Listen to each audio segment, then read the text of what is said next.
ಈ ಬಾರಿ ಕಳೆದ ಬಾರಿಗಿಂತ ಮೇಲ್ನೋಟಕ್ಕೆ ನೋಡ್ತಾ ಹೋದರೆ ಬಿಜೆಪಿಗೆ ತನ್ನ ದಾರಿ ಸುಗಮವಾಗಿದೆ. ಆದರೆ ರಾಜ್ಯದ ವಿಚಾರಕ್ಕೆ ಬರ್ತಾ ಹೋದರೆ ಮೋದಿ ವರ್ಸಸ್ ಮೈತ್ರಿ ಹೇಗೆ ನಿಭಾಯಿಸ್ತೀರಿ? ಹೇಗೆ ನಡೀತಾ ಇದೆ? ಮೈತ್ರಿಯಲ್ಲಿ ಯಾವ ರೀತಿ ಕಿತ್ತಾಡ್ತಾ ಇದ್ದಾರೆ ಅಂತಕ್ಕಂಥದ್ರಲ್ಲಿ ನಾವು ಯೋಚನೆ ಮಾಡಬೇಕು. ಇವಾಗೇನು JDS ನಲ್ಲಿ ಇರ್ತಕ್ಕಂಥ ಅಭ್ಯರ್ಥಿಗಳ ಬಗ್ಗೆ ಚಿಕ್ಕ ಮಕ್ಕಳಿಗೆಲ್ಲ ನಾವು ಓಟ್ ಹಾಕೋದಿಲ್ಲ ಅಂತ ಕಾಂಗ್ರೆಸ್ ಈಗಾಗಲೇ ಹೇಳ್ತಾ ಇದ್ದಾರೆ. ಇವತ್ತು ಮೈತ್ರಿಯ ಕಾಟ ಅವರ ಒಂದು ನಿಜವಾದಂಥ ಒಂದು ಸಂಕಟ ಯಾರಿಗೂ ಬರಬಾರ್ದು.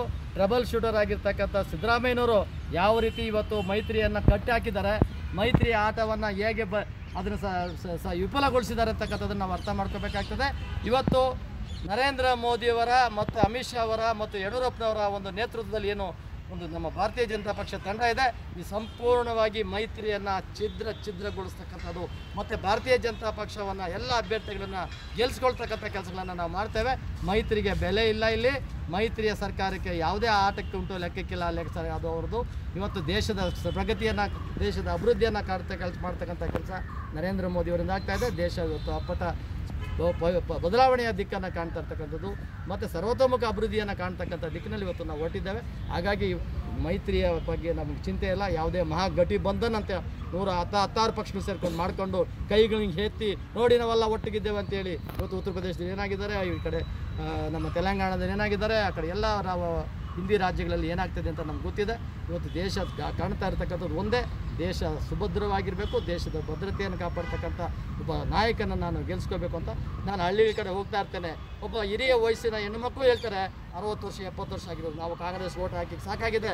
ನರೇಂದ್ರ ಮೋದಿ ಅಂತ ಪುಣ್ಯಾತ್ಮನ ಇವತ್ತು ದೇಶದ ಬಗ್ಗೆ ಚಿಂತನೆ ಮಾಡ್ತಾ ಇದ್ದಾನೆ. ಆ ನರೇಂದ್ರ ಮೋದಿಯವ್ರನ್ನ ಗೆಲ್ಲಿಸೋದಕ್ಕೆ ನಾವು ಪ್ರಯತ್ನ ಮಾಡ್ತೇವೆ. ನರೇಂದ್ರ ಮೋದಿಗೆ ಬಿಟ್ಟು ನಾವು ನರೇಂದ್ರ ಮೋದಿ ಭಾರತೀಯ ಜನತಾ ಪಕ್ಷ ಕಮಲದ ಗುರುತಿಗೆ ಬಿಟ್ಟು ಬೇರೆ ಗುರುತಿಗೆ ನಾವು ಚಿನ್ನಾಗಿ ಓಟ್ ಹಾಕೋದಿಲ್ಲ. ಇಷ್ಟು ದಿವಸ ನಾವು ಓಟ್ ಹಾಕಿ ತಪ್ಪು ಮಾಡಿದ್ದೇವೆ ಅಂತಕ್ಕಂಥ ಮಾತನ್ನು ಹಳ್ಳಿನಲ್ಲಿರ್ತಕ್ಕಂಥ ಅವಿದ್ಯಾವಂತ ಹಿರಿಯ ಮುತ್ಸದಿ ಹೆಣ್ಮಕ್ಳು ಇವತ್ತು ನಮ್ಮ ಹತ್ರ ಮಾತಾಡ್ತಾರೆ. ಖಂಡಿತವಾಗ್ಲೂ ಕೂಡ ಈಗ JDS ಅವ್ರು ಹೇಳ್ತಾರೆ ಮಾಧ್ಯಮದವರು ನಾಡಿದವರು ಅಂತ. ಏನ್ರಿ ನಿಮ್ಮ ಉದ್ದೇಶ ಏನು? ಅಲ್ಲಿಗೆ ಸತ್ಯ ಯಾರು ಹೇಳ್ಬಾರ್ದೇನೋ? ನೀವು ಸತ್ಯ ಹೇಳೋರ ನಾಡಿದವರು ಅಂತ ಹೇಳ್ತೀರಾ? ಮಾಧ್ಯಮಗಳು ಸ್ವತಂತ್ರವಾಗಿ ಅವ್ರದ್ದು ಯಾವುದೇ ಅಭಿಪ್ರಾಯಗಳನ್ನ ವ್ಯಕ್ತಪಡಿಸ್ತಾರೆ. ನೀವು ಚೌಕಿದಾರ ಅಂತ ಹೇಳಿ ನರೇಂದ್ರ ಮೋದಿ ಕರೆದವ್ರು ಯಾರು? ನಾವ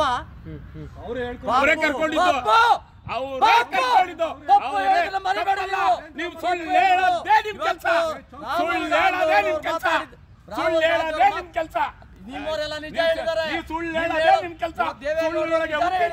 ಸುಳ್ಳೊಳಗೆ ಬದುಕ್ತಾ ಇದ್ದೀರಾ, ಸುಳ್ಳೊಳಗೆ ಈ ಸಾರಿ ಸೋತೋಗ್ತೀರಾ. ಬಿಡಿ, ಬಿಟ್ರೆ ನಿಮಗೆ ಬೇರೆ ಪ್ರಪಂಚ ಇವತ್ತು ನೀವು ಮೀಡಿಯಾದಲ್ಲಿ ಮರಿಬೇಡಿ.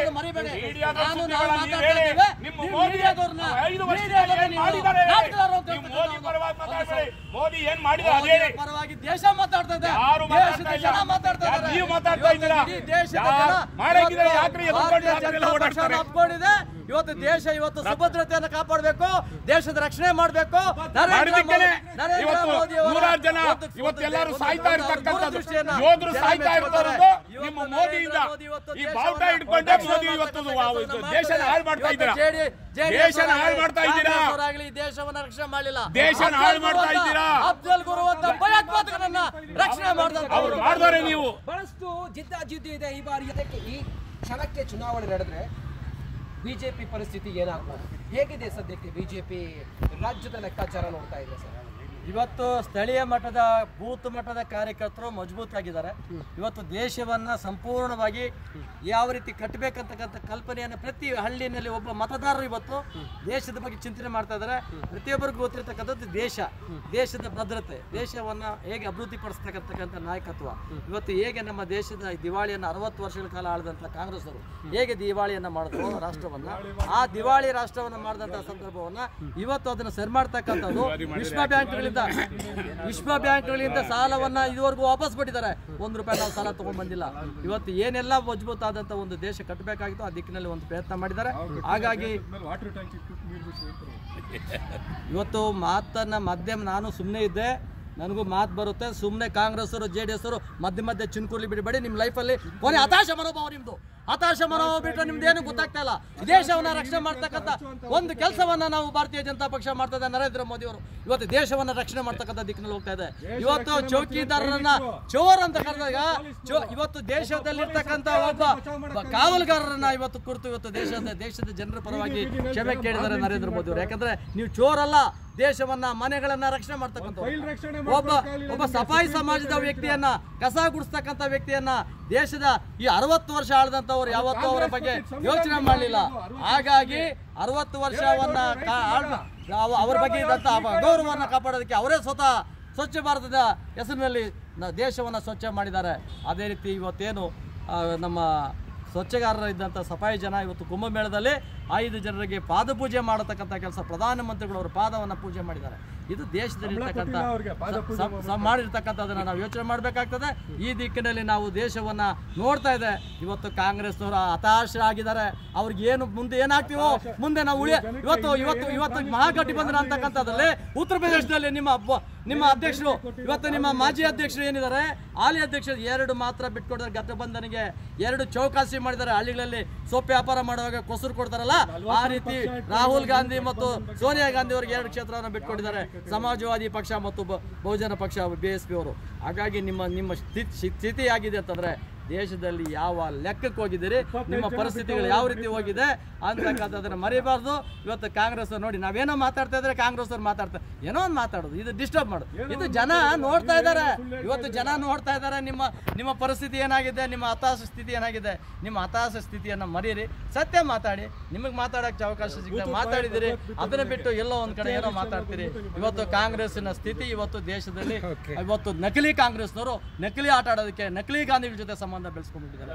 ಇವತ್ತು ಇಂದಿರಾ ಗಾಂಧಿನೂ ನಕಲಿನೇ, ಇವತ್ತು ಸೋನಿಯಾ ಗಾಂಧಿನೂ ನಕಲಿನೇ, ಇವತ್ತು ರಾಹುಲ್ ಗಾಂಧಿನೂ ನಹರಿನೇ, ಇವತ್ತು ಸೋನಿಯಾ, ಇವತ್ತು ಪ್ರಿಯಾಂಕಾ ಗಾಂಧಿ ಅಂತ ಕರೀತಾರೆ, ಪ್ರಿಯಾಂಕಾ ರಾಬರ್ಟ್ ಅಂತ ಕರ್ಕೋಬೇಕು. ಪ್ರಿಯಾಂಕಾ ಗಾಂಧಿ ಆಗೋದಿಲ್ಲ ಅವರು. ಹಾಗಾಗಿ ಜನ ಇವತ್ತು ಮಕ್ಕಳು ಮಾತಾಡ್ತಾರೆ, ಪ್ರಜ್ಞಾವಂತರಿದ್ದಾರೆ. ಇವತ್ತು ಓಟ್ಗಾಗಿ ನೋಟ್ ಕೊಟ್ಟು ಅಭ್ಯಾಸ ಮಾಡಿದಿರಲ್ಲ, ಇವತ್ತು ನೋಟಿನ ಬಗ್ಗೆ ಜನ ಚಿಂತೆ ಮಾಡಲ್ಲ. ಇವತ್ತು ದೇಶವನ್ನು ರಕ್ಷಣೆ ಮಾಡೋ ದಿಕ್ಕಿನಲ್ಲಿ ಇವತ್ತು ನರೇಂದ್ರ ಮೋದಿ ಅವರ ತೀರ್ಮಾನಗಳನ್ನ ಸಂಪೂರ್ಣವಾಗಿ ಬೆಂಬಲಿಸ್ತಾರೆ ಅಂತ ಖಂಡಿತವಾಗ್ಲೂ ಕೂಡ ಚುನಾವಣೆ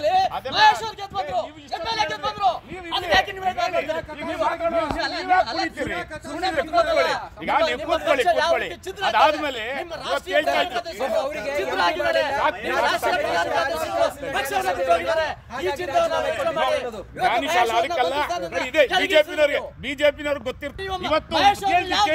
ಇವತ್ತು ಕರ್ನಾಟಕದಲ್ಲಿ ಇವತ್ತು ದೇವೇಗೌಡರು ಯಾವುದೇ ರೈತರ ಸಮಸ್ಯೆ ಕೂತ್ಕೊಂಡ್ರೆ 2000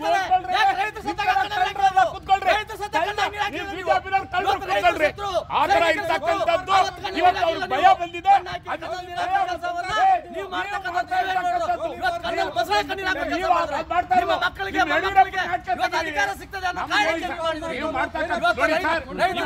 ದುಡ್ಡು ಕಾಸು MLA ಕೊಂಡ್ಕೊಳ್ಳೋದಕ್ಕೆ 80 ಬರ್ತಾರೆ. ನಿಮ್ಮ ಯಡಿಯೂರಪ್ಪನವರು ಕಳ್ಳತನ ಮಾಡಿ ಇವತ್ತು ಜೈಲಿಗೆ ಹೋದರ್ರಿ. ಕರ್ನಾಟಕದಲ್ಲಿ ಮುಖ್ಯಮಂತ್ರಿ ಜೈಲು ಹೋಗಿದ್ದು ಯಡಿಯೂರಪ್ಪನವರು. ಇವತ್ತು ಈ ರಾಜ್ಯಕ್ಕೆ ಅವಮಾನ, ಇಡೀ ರಾಷ್ಟ್ರದಲ್ಲಿ ಅವಮಾನ. ಅದಕ್ಕೋಸ್ಕರನೇ 12 ಸೀಟ್ ಬರುತ್ತೆ ಅಂತ ಹೇಳಿ ಈಗಾಗಲೇ ಅವ್ರಿಗಿದೆ. ಸರ್ಕಾರ ನಿಮ್ದೇ ಇದೆ, ತನಿಖೆ ಅದಕ್ಕೆ ಹೋಗಿ ಬೇಲ್ ತಗೊಂಡ್ಬರಕ್ ಹೋಗಿದ್ರಲ್ಲ, ಇವತ್ತು 100 ಕೋಟಿ ಹೊಡೆದಿರ್ತಕ್ಕಂಥ ಯಡಿಯೂರಪ್ಪನವರು ಮೂಲೆ. ಅದಕ್ಕೋಸ್ಕರ 12 ಸೀಟ್ ದೇವೇಗೌಡರು ಪಾರ್ಲಿಮೆಂಟ್ ನೊಳಗೆ ಕೊನೆ ಭಾಷಣ ಮಾಡಿದ್ರು. ನನಗೆ ಉದಾಸಿ ಮಗ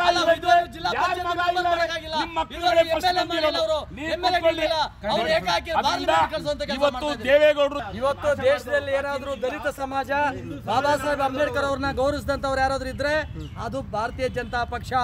ಕಾರಣ ಇಷ್ಟೇ, ಅಂಬೇಡ್ಕರ್ ಅವ್ರನ್ನ 2 ಬಾರಿ ಸೋಲನ್ನ ಮಾಡಂತ ಕೆಲಸ ಮಾಡಿದಂತವ್ರು ರಾಷ್ಟ್ರದ ಪ್ರಧಾನಮಂತ್ರಿ ಆಗಿದ್ದಂತ ನೆಹರು ಅವರು 2 ಸಾರಿ ಉಪಚುನಾವಣೆಗಳಲ್ಲಿ ಅಂಬೇಡ್ಕರ್ ವಿರುದ್ಧವಾಗಿ ಅಭ್ಯರ್ಥಿಯನ್ನು ಹಾಕಿ ಸೋಲಿಸ್ತಾರೆ. ಅದಾದ ನಂತರ ಅಂಬೇಡ್ಕರ್ ಅವ್ರನ್ನ ರಾಜ್ಯಸಭಾ ಮೆಂಬರ್ ಮಾಡಿದ್ದು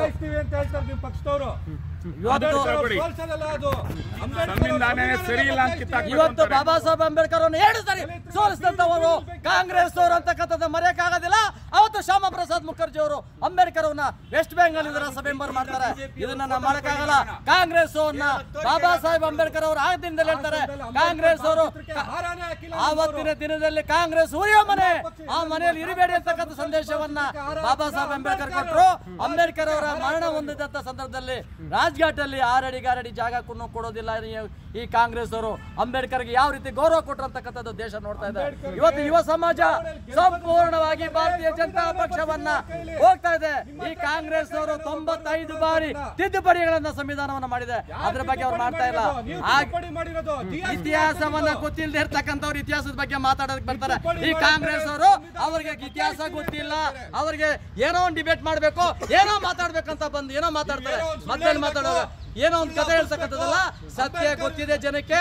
ಅಂಬೇಡ್ಕರ್ ಅವರು ಬರೆದಂತ ಸಂವಿಧಾನವನ್ನ ಗೌರವ ಕೊಟ್ಟಿರ್ತಕ್ಕಂಥ ಯಾವ್ದಾದ್ರು ಪಕ್ಷ ಇದ್ರೆ ಅದು ಭಾರತೀಯ ಜನತಾ ಪಕ್ಷ. ಭಾರತೀಯ ಜನತಾ ಪಕ್ಷದ ನೇತೃತ್ವವನ್ನು ವಹಿಸಿಕೊಂಡಂತ ನರೇಂದ್ರ ಮೋದಿ ಅವರು ಪ್ರಥಮ ಬಾರಿಗೆ ನಾನು ಹಿಂದುಳಿದ ವರ್ಗದ ಒಬ್ಬ ಚಾಯ್ ಮಾರ್ತಾ ಇದ್ದಂತ ಹಿಂದುಳಿದ ವರ್ಗದ ಒಬ್ಬ ಸಾಮಾನ್ಯ ವ್ಯಕ್ತಿ, ನಾನು ಪ್ರಧಾನಮಂತ್ರಿ ಆಗ್ಬೇಕಾದ್ರೆ ನರೇಂದ್ರ ಅಂಬೇಡ್ಕರ್ ಮಾತನ್ನ ಗೌರವ ಕೊಟ್ಟಂತದ್ದು ಇವತ್ತು ಮೋದಿ ಅವರು. ಹಾಗಾಗಿ ಇವತ್ತು ಕಾಂಗ್ರೆಸ್ನವರು ಇವತ್ತು ಸುಳ್ಳು ಹೇಳೋದ್ರಲ್ಲಿ ಇಶ್ಯೂರಾಗಿದ್ದಾರೆ. ಇವತ್ತು ರಾಹುಲ್ ಗಾಂಧಿ ಅವರಿಗೆ ಬೇರೆ ಜಪ ಗೊತ್ತಿಲ್ಲ, ಅವ್ರಿಗೆ ಏನ್ ಮಾತಾಡ್ಬೇಕು ಅಂತ ಗೊತ್ತಿಲ್ಲ. ಪಾರ್ಲಿಮೆಂಟ್ ಅಲ್ಲಿ ಹೋಗ್ತಾರೆ, ಏನಾவது ನೋಡಿ ನರೇಂದ್ರ ಮೋದಿ ಅವರು ನನ್ನ ಮುಖ ಕೊಟ್ಟು ಮುಖ ನೋಡೋದಿಲ್ಲ, ನನ್ನ ಕಣ್ಣಲ್ಲಿ ಕಣ್ಣಿಟ್ಟು ನೋಡೋದಿಲ್ಲ. ಅವ್ರಿಗೇನಾದ್ರು ಕೇಳಿದ್ರೆ ಮೇಲೆ ನೋಡ್ತಾರೆ, ಕೆಳಗಡೆ ನೋಡ್ತಾರೆ, ಆ ಕಡೆ ನೋಡ್ತಾರೆ, ಈ ಕಡೆ ನೋಡ್ತಾರೆ ಅಂತಕ್ಕಂಥ ಡ್ರಾಮಾ ಮಾಡಿ ನರೇಂದ್ರ ಮೋದಿ ಅಂತ ಒಬ್ಬ ಪ್ರಧಾನಮಂತ್ರಿ ಅವರ ಕೆಲಸವನ್ನ ಮಾಡಿದಂತದ್ದು, ಅಲ್ಲಿ ನಗೆಬಾಡ್ಲಾಡ್ದಂಥದ್ದು. ಪಾರ್ಲಿಮೆಂಟ್ ಅಲ್ಲಿ ಕಣ್ಣು ಹೊಡಿತಾರೆ, ಕಣ್ಣು ಹೊಡೆದು ಏನು ಯೋಚನೆ ಮಾಡಿದ್ರು ಪಾರ್ಲಿಮೆಂಟ್ಗೆ ಅಪಗೌರವ ತಂದು ಕ್ಷಮೆ ಕೇಳ್ತಕ್ಕಂಥ ಒಂದು ಪರಿಸ್ಥಿತಿ ನಿರ್ಮಾಣ ಮಾಡ್ಕೊಂಡಂತದ್ದು ಯುವರಾಜನಿಗೆ ಪ್ರಪಂಚಕ್ಕೆ ಜ್ಞಾನ ಗೊತ್ತಿಲ್ಲ, ಏನ್ ಮಾತಾಡ್ಬೇಕಂತ ಗೊತ್ತಿಲ್ಲ. ಯುವರಾಜನ ಇವತ್ತು ಕಾಂಗ್ರೆಸ್ ಅಲ್ಲ, ಯುವರಾಜ ಯಾರು ಅಲ್ಲ, ರಾಹುಲ್ ಗಾಂಧಿ ಯಾರು ನಾವು ಯುವರಾಜ್ ಅಂದಿಲ್ಲ. ರಾಹುಲ್ ಗಾಂಧಿ ಬಗ್ಗೆ ಹೇಳಿದೀವಿ, ರಾಹುಲ್ ಗಾಂಧಿ ಅವರಿಗೆ ಪರಿಪೂರ್ಣ ಪ್ರಜ್ಞೆ ಇಲ್ಲ. ಅವರೊಂದು ಕಾಮಿಡಿ ಪೀಸ್, ಅವರೊಬ್ಬ ಕಾಮಿಡಿಯಾಗಿ ಮಾತಾಡ್ತಾರೆ, ಕಾಮಿಡಿಯಾಗಿ ಮಾಡ್ತಾರೆ,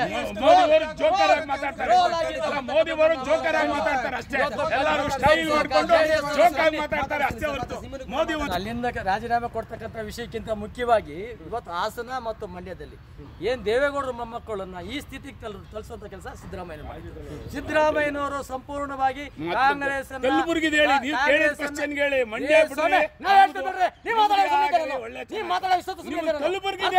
ಕಲಬುರಗಿಯಲ್ಲಿ ನಮ್ಮ ಪಕ್ಷ ಅಚಲವಾಗಿದೆ, ಗೆಲ್ತಾರೆ. ಕ್ಯಾಂಡಿಡೇಟ್ ಇಲ್ಲ ನಿಮ್ಗೆ ಇವಾಗ, ರಾಜೀನಾಮೆ ಅಕ್ಸೆಪ್ಟ್ ಆಗಿಲ್ಲ, ಎಲ್ಲರೂ ಕ್ಯಾಂಡಿಡೇಟ್ ಆಗ್ತಾರೆ.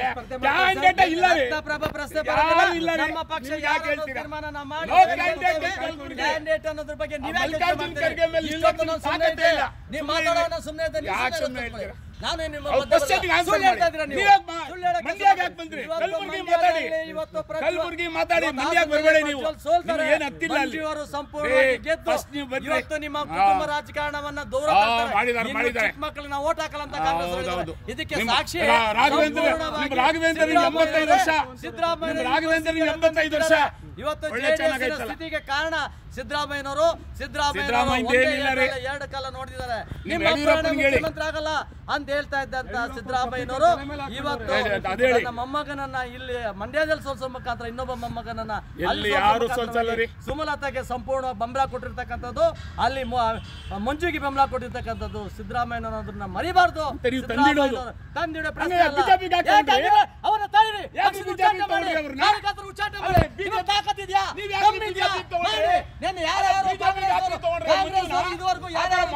ಇದುವರೆಗೂ ಶಕ್ತಿ ಇಲ್ಲ,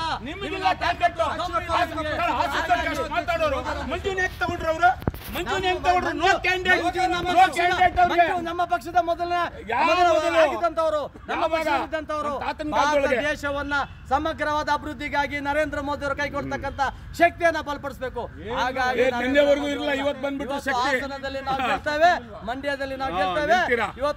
ಇವತ್ತು ದೇವೇಗೌಡರು ಅಂತಕ್ಕಂಥ ಬೈದಲ್ಲಿ ಹೋಗಿಲ್ಲ, ತುಮಕೂರ್ಗೆ ಹೋಗಲ್ಲ ಅಂತ ದೇವೇಗೌಡರು ಒಂದ್ ಕಡೆ ನಾನ್ ಚುನಾವಣೆ ನಿಲ್ಲಲ್ಲಪ್ಪ, ನಾನ್ ನಿಲ್ಲಲ್ಲ ಅಂತ ಹೇಳ್ತಾರೆ. ಇನ್ನೊಂದ್ ಕಡೆ ರೇವಣ್ಣ ಹೇಳ್ತಾರೆ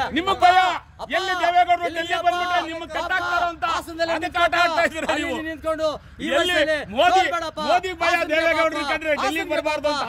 ಕರೀತಾ ಇದ್ದಾರೆ ರೇವಣ್ಣವರು.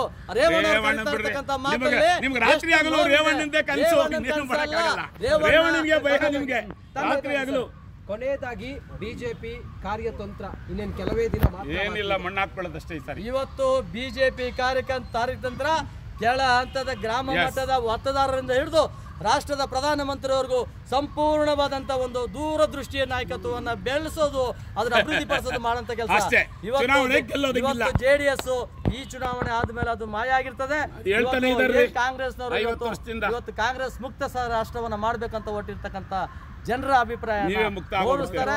ಇವತ್ತು ಸಂಪೂರ್ಣವಾಗಿ ಇಷ್ಟು ವರ್ಷ ಆಡಳಿತ ಮಾಡಿದಂತವ್ರು ವಿರೋಧ ಪಕ್ಷ ಸ್ಥಾನದಲ್ಲಿ ಕೂತ್ಕೊಳ್ಳೋಕು ಯೋಗ್ಯವಲ್ಲದೆ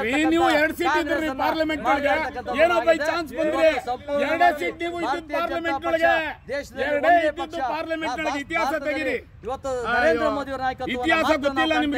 ಹಾಗಾಗಿ ಜೆಡಿಎಸ್ ಇನ್ನ ಅವರ ಅಧ್ಯಕ್ಷರು ದೇವೇಗೌಡರು ಇನ್ನು ಸ್ಪರ್ಧೆ ಮಾಡೋದಕ್ಕೆ ಹಿಂದೇಟು ಹೊಡಿತಾ ಇದ್ದಾರೆ. ನಾನು ಎಲ್ಲಿ ನಿಂತ್ರೆ ಸೋಲ್ಬಿಡ್ತೀವಿ ಅಂತ ನಾವು ಗೆಲ್ತೀವಿ. ಮಾಡಬೇಡಿ. ಮಂಡ್ಯ ಕ್ಯಾಂಡಿಡೇಟ್ ಹೇಳ್ರಿ. 26ನೇ ತಾರೀಕು ನೀವು ಬೇರೆ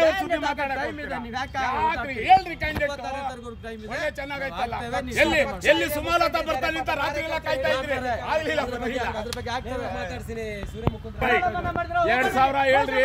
2000 ಅಲ್ಲ 2000 ಜನ ಕರ್ನಾಟಕಕ್ಕೆ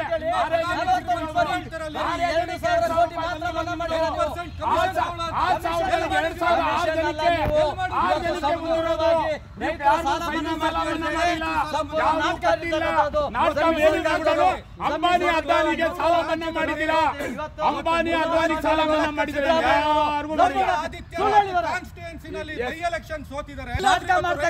ರೈತರನ್ನ ಮಾತಾಡಕ್ ಹೋಗ್ಲಿಲ್ಲ.